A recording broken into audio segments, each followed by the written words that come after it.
Eu vou dizer uma coisa para vocês, queridos. Vocês que me ouvem, ou que me ouvirão. Todos esses homens foram muito criticados, inclusive o Tibi Joshua.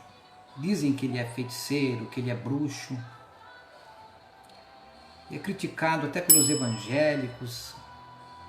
É uma coisa... Meu papel aqui é de...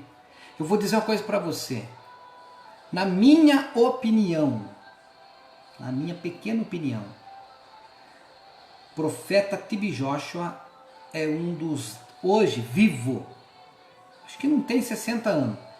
Ele é um dos 10 homens mais usados por Deus hoje na face da terra. Há uns 3 anos atrás eu estava fazendo um trabalho lá em Itaquaquecetuba e um pastor lá falou assim que o Tibi Joshua ia vir para o Brasil. E aí no Maracanã, porque um homem desse não cabe dentro de igreja. Ele já veio no Brasil em 2017, parece que ia vir em 2018, não deu certo. Esse, quando ele vai para uma nação fazer os eventos dele, ele não traz R$1 de oferta. Ele paga, eu ouvi dizer que ele paga 99% de tudo o que é gasto no evento. Ele também é um filântropo. Ele é um homem que tem reis, príncipes que ofertam no ministério dele. É um homem de um calibre, ó. De um calibre. É um gigante. Eu desejo muito em meu coração, Deus preparando eu e a minha esposa, pastora Magda, irmos visitar a Nigéria. Quero receber um toque da mão desse homem, uma impartição. Sempre tem excursões para lá, dos pastores fominhas por Deus, vão no trabalho da igreja dele. É uma igreja que cabe 15 mil pessoas no domingo e fica 85 mil pessoas em volta em barracas. E os maiores milagres e libertação e revelação ele opera. Se você entrar no YouTube, você vai ver, coloca Tibi Joshua Libertação. Usadíssimo por Deus, usadíssimo por Deus. Tibi Joshua Milagres, você vai ver milagres assim, surpreendentes. Você vê ele entregando mantos, profecias, usadíssimo por Deus. Usadíssimo por Deus. Da Nigéria, da cidade de Lagos, capital da Nigéria, África. Irmãos, Deus tem uns homens dele na África que eu vou te contar. Nós vamos falar aqui. Nós vamos falar de uns camaradas aí que, olha, me inspira, viu? Me inspira, me inspira, me inspira. Então a história dele, ele conta na história dele que ele jejuou 40 dias e 40 noites e recebeu esta unção. Não sei se ele tomou água algum tempo, não aprofundei. Então ele diz que nesse tempo ele levantou as mãos ao céu, caiu e ficou arrebatado por 3 dias. Ele viu uma mão pegando uma Bíblia e dando para ele pregar a palavra. Esse homem, ele começou muito cedo e era muito magrinho, muito pobrezinho. Esse homem, ele disse que numa visão ele viu, além de ver o Senhor Jesus imenso, ele viu os apóstolos, ele viu os profetas. Ele disse que ele viu o apóstolo Pedro e o apóstolo Paulo. Ele viu esses homens na presença de Deus. Então quando ele começou, ele não tinha carro. Ele, depois desse manto, dessa experiência de poder, de manto, de graça que ele teve com Deus, ele começou, ele andava a pé pelos vilarejos e falando o idioma local, né? O dialeto local. Durante 2 anos ele pregava de aldeia em aldeia, né? Um roupão branco, pregando. E em Lagos ele funda a sua igreja num barraco, apoiado com taquara. Primeira igreja dele, umas 200 pessoas. Aí veio uma violenta tempestade e derrubou tudo. Aí em 1992, ele teve o primeiro culto e ele levantou a terceira igreja, porque as duas tinham caído. Essa ele já fez de tábua, mas é um barracãozão. Tem uns vídeos que mostram, uns vídeos antigos. No YouTube você acha. E nessa época, TB Joshua carregava madeira e areia nas costas para ajudar a reconstruir. Em 1994, ele teve que mudar de lugar e construir o quarto edifício, onde por 3 anos ele limpava as privadas da igreja, todos os dias, durante 3 anos, limpava os banheiros, limpava os bancos, limpava os ventiladores. Depois a igreja começou a crescer demais. Em 1996, ele teve falsas acusações de drogas e armas, ficou preso 13 dias, que ele fala que ele teve a experiência de José do Egito, na prisão. Mas durante esses dias ele foi inocentado, tem um documento lá de um ministro que o inocentou, e ele começou ele distribui comida, gosta de comer junto com as crianças, e ele ora muito no monte.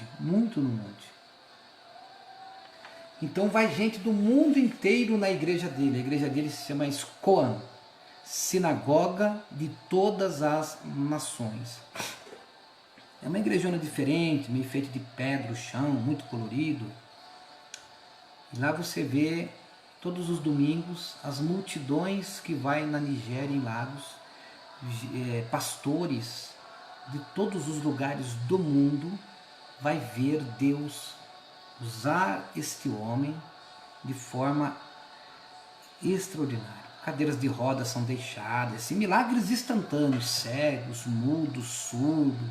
E para a libertação, então, lá na África há muita feitiçaria. Nossa, esse homem é usadíssimo, mas eu me inspiro em homens assim, sabe?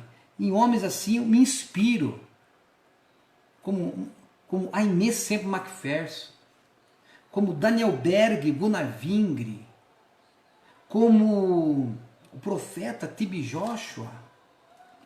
Então eu vou dizer uma coisa para você: aquilo que você vê, aquilo que você ouve, ele influencia a sua vida. Influencia a sua vida. E Deus quer levantar hoje. Nós estamos vivendo um tempo onde eu creio que Jesus vai voltar na minha geração. Há tempos atrás, se você entrar no Facebook, você vai nesse próprio canal do Facebook e também no meu canal no YouTube, pr.sandocruz, na playlist lá você vai ver lá as lives sobre a volta de Jesus que eu falei anteriormente. São 7 lives sobre a volta de Jesus. Nós estamos vivendo o último tempo. Eu creio que Jesus está às portas para voltar. Então eu creio. Eu sou pastor da Igreja do Evangelho Quadrangular, moro numa cidade pequena, que eu amo, mas eu busco um grande avivamento. Eu busco. Porque eu sei que Deus, quando eu começo a olhar para a Bíblia, lá em Isaías 44, versículo de número 3, o profeta messiânico disse assim: porque derramarei água sobre o sedento e torrentes sobre a terra seca. Derramarei o meu espírito sobre a tua posteridade e a minha bênção sobre a tua descendência. Ou seja, Deus quer derramar o céu dele, o Espírito Santo na sua completude. Quando nós aceitamos ao Senhor Jesus, nós temos o Espírito Santo. Mas Ele quer derramar mais poder, unção, dons espirituais para usar. Se você vê a história de Aimee, Daniel Berg, Gunnar Wingre, T.B. Joshua, eram pessoas que não nasceram em berços esplêndidos. Aliás, os grandes generais, os grandes homens de Deus, a grande maioria, acima de 95%, não tinha pai pastor, pai missionário, não tinha padrinho, não tinha dinheiro. Aimee operava Primeira Guerra Mundial. Né? Aí veio Daniel Berg e Gunnar Wingre também. O T.B. Joshua sendo usado por Deus de forma gloriosa, a um preço. Deus quer usar a sua vida, meu querido pastor, meu querido amigo. Você que me ouve. Ah não, Deus só quer usar o pastor fulano de tal. Não, Deus quer usar você. Você tem que crer que Deus quer usar a sua vida para curar os doentes, para curar os enfermos. Eu me alegro tanto quando as pessoas recebem cura na nossa igreja, assim, eu vejo assim, porque eu não oro por cura, eu ministro cura. Eu vejo muitas pessoas curadas, eu falo, Senhor, eu quero mais. Existe um nível a mais. Sempre existe um nível a mais. Não importa o nível que você está em Deus, sempre haverá um patamar a mais. Que Deus quer que você cresça. O livro de Joel, no capítulo 2, versículo 28, diz assim: e há de ser que depois derramarei do meu espírito sobre toda a carne, e vossos filhos e vossas filhas profetizarão, os vossos velhos terão sonho e os vossos jovens terão visões. No livro de Atos, do capítulo 2, quando o Espírito Santo desceu e inaugurou a igreja com fogo, o povo ficou preocupado e Pedro se levantou e disse: o que vocês estão vendo aqui, eles não estão bêbados, parece, porque é um manto, parece. Quando Deus manifesta na vida de alguém, a pessoa não fica assim, ó, contando andorinha. A pessoa é tomada de uma alegria, de um fogo, de um choro, de um poder, de um arrepio, de um stremelique. Alguns caem no poder. Esse cair, eu já quero dizer, não tem a ver com cair, tem a ver se inclinar perante o Altíssimo. Pedro disse: está se cumprindo hoje o que o profeta Joel profetizou há quase 800 anos atrás, da época de Pedro. Deus quer derramar. Deus quer derramar. O próprio Jesus Cristo disse, ó, João 7,38, quem crer em mim, como diz as Escrituras, do seu interior fluirão rios de águas vivas. Você lembra que Ezequiel, ele diz dos 4 níveis da unção? Ezequiel, ele profetiza os 4 níveis da unção. Que diz que a primeira unção vai até o artelhos, canela. A segunda unção vai até os joelhos. A terceira até a cintura e a quarta encobre. Jesus disse assim: hoje a unção mudou, hoje não dá mais para você estar dentro do rio. É o rio que tem que estar dentro de você. Jesus disse: do céu interior fluirão rios de águas vivas. Ou seja, unção, operações, manifestações. Oreba, xarabacai. Que o Espírito Santo quer usar a sua vida, quer usar você para curar, para libertar os cativos. Dê lugar ao Espírito Santo. Talvez você que está me ouvindo, ou você que me ouvirá, talvez você não acredita em mais nada. Talvez você ame até Jesus, mas não acredita, porque fulano, escândalo, não, olha para Jesus. Olha para Jesus e para o exemplo de generais de Deus. Deus tem os seus nesta terra.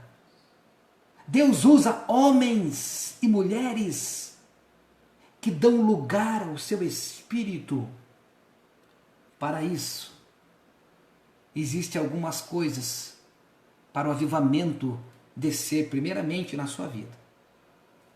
E são sim, eu ensino isso pela minha mão. Oração.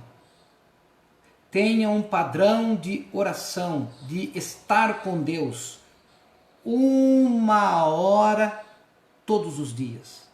É o padrão do Éden. Todo dia Adão tinha um encontro com Deus. O dia que ele não foi porque ele tinha caído. E Jesus amplifica esse estar com Deus, dizendo: não podeis velar comigo nem 1 hora?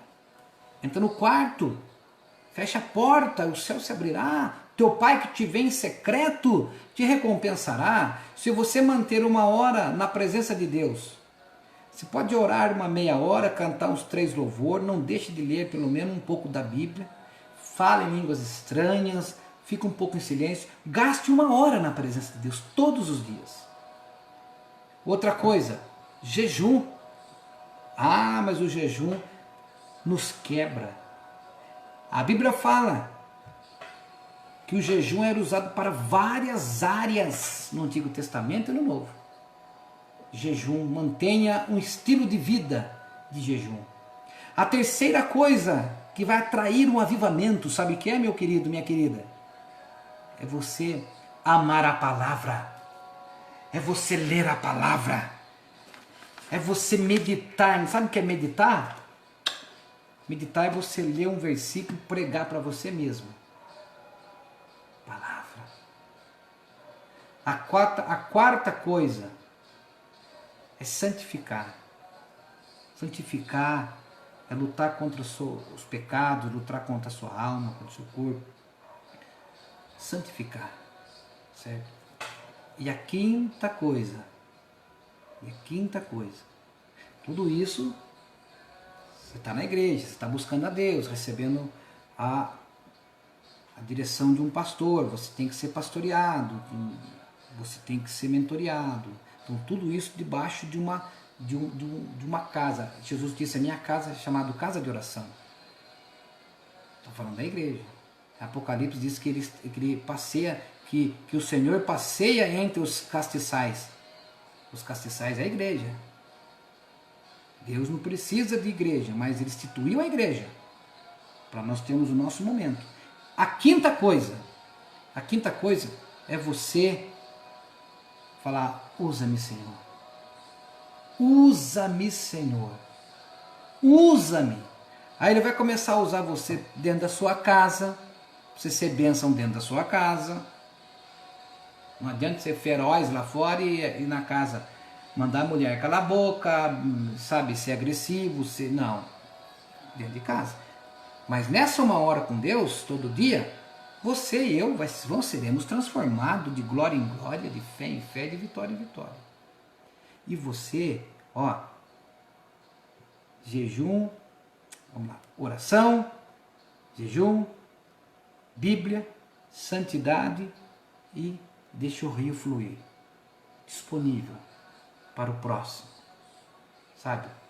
Pregar, ensinar, ser bênção na sua faculdade, no seu trabalho, na rua, na roça, onde você, no seu escritório, no banco, onde uma alma precisa de você, você vai ser boca de Deus para esta pessoa.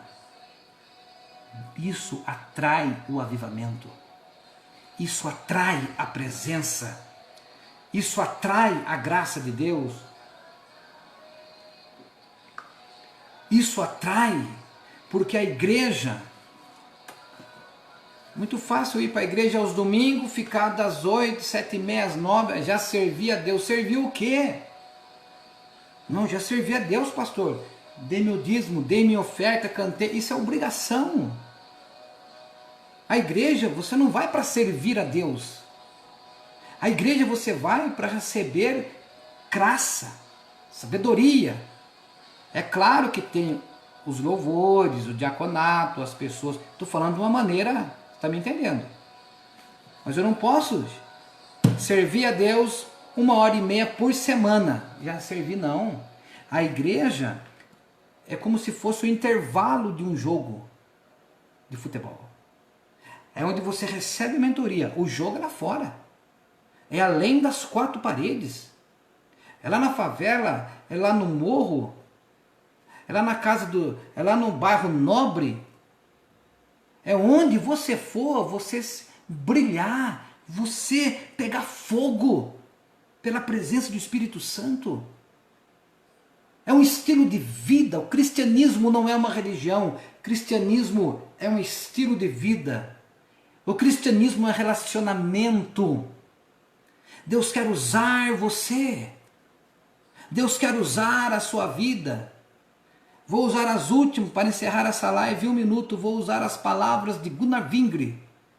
Gunnar Vingre dizia: eu estou indo, mas não deixe de ser usado pelos dons do Espírito Santo. Ah, querido, o Espírito Santo é Deus dentro do barro e Deus através de nós, fluindo nas pessoas. Que Deus te abençoe. Que Deus te ilumine o seu caminho, a sua mentalidade. Ok? Deixe um comentário aí, querido. Deixe uma boa noite para mim. Já deu 9 horas. Deixe uma boa noite, deixe uma palavra para o seu amigo aqui. Ok? Compartilhe. Eu vou salvar daqui a 2 minutos. Compartilhe essa mensagem. Quarta-feira que vem, vou falar de mais 3 generais. E um desses generais sempre será uma lenda viva. Ou um homem, ou uma mulher de Deus. Que Deus te abençoe. Que a unção de Deus te abençoe. Que curas venha para o seu corpo. Que saúde venha para a sua vida. Que a prosperidade te abrace. E que uma sede e uma fome pela palavra, pela presença, pela unção encha o seu coração. O Espírito Santo está dizendo para mim: fale agora, meu filho. Eu vou falar. Os campos estão brancos. Os campos estão brancos. E eu rogo ao Senhor da seara que mande mais ceifeiros para a sua seara. Deus te abençoe. Um forte abraço em nome de Jesus.